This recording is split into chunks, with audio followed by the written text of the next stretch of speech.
G'day, everybody. Here's a confronting question to start with.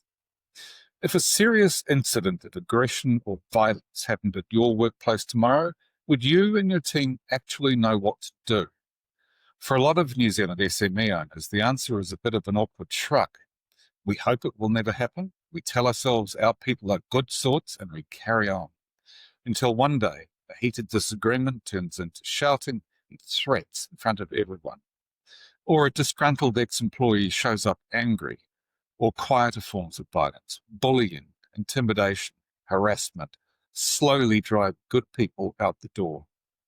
Workplace violence isn't just about extreme events that make the news.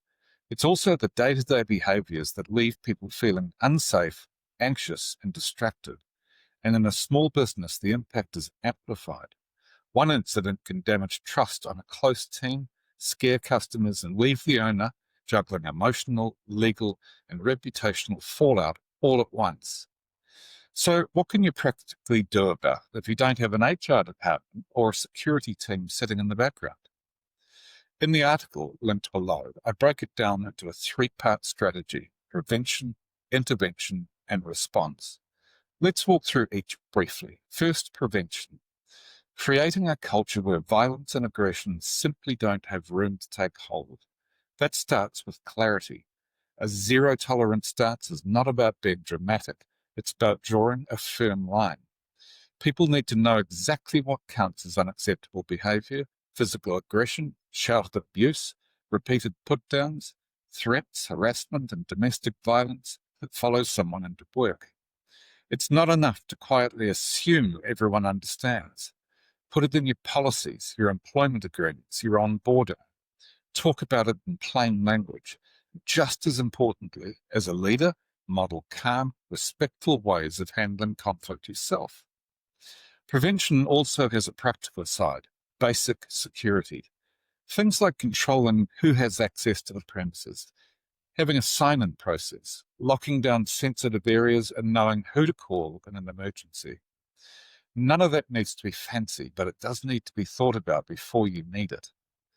The second part is intervention, dealing with the early warning signs before they turn into a full-blown incident. In most cases, violence doesn't just appear out of thin air. There are usually signals: growing hostility between two staff, a person whose mood and behaviour suddenly shifts, someone using more aggressive language or talking about getting back at others. As an owner or manager, your job is not to diagnose people, but to pay attention. Have the quiet conversations. Offer mediation when conflict keeps resurfacing. Give managers and supervisors basic training in de-escalation skills. Things like staying calm, listening properly, and not adding fuel to the fire. There's also the reality that personal struggles can spill into work. Domestic violence, financial pressure, mental health challenges, these all increase risk. Where you can, connect staff with support, EAP services, community agencies, mental health resources. You're not the counsellor, but you can be the person who opens the door to help. The third part is response. What to do when something actually happens. This is where having a simple written plan makes a big difference. In the moment, adrenaline spikes and people forget the clever things they learnt in training sessions. Your plan should cover three basics. Number one, immediate safety. Separate people involved, move others out of harm's way, and don't hesitate to call emergency services if there's any risk of physical harm. Number two, stabilise and document. Once things are under control, take notes, gather statements from witnesses, keep any relevant camera footage or messages. Speak to the people involved separately and try to understand what led up to the incident. Number three, decide on consequences in communication. Depending on what happened, that might range from a formal warning through to termination and police involvement. Then think about the wider team. People will know something occurred, and silence tends to feed rumour. A simple message along the lines of, "We had an incident, it's being dealt with seriously, and your safety remains a priority," can go a long way. Underpinning all of this is one big idea. A safe workplace is not just about preventing dramatic violence. It's about building a culture where respect, security, constructive conflict resolution comes first.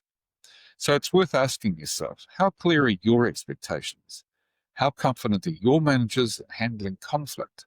Would your people feel safe speaking up if they were worried about someone's behaviour or about their own situation at home? If you're not sure, you're definitely not alone. But it's an area where a few deliberate steps can make a huge difference to how safe, stable, and focused your workplace feels. If this topic has you thinking about your own business, I'd encourage you to read the full article and use it as a prompt to review your policies, training, and response plans. Well, thanks for being here, and do take a look at the extended article and the extended video that are linked below. And I hope to see you back here soon. Okay, cheers.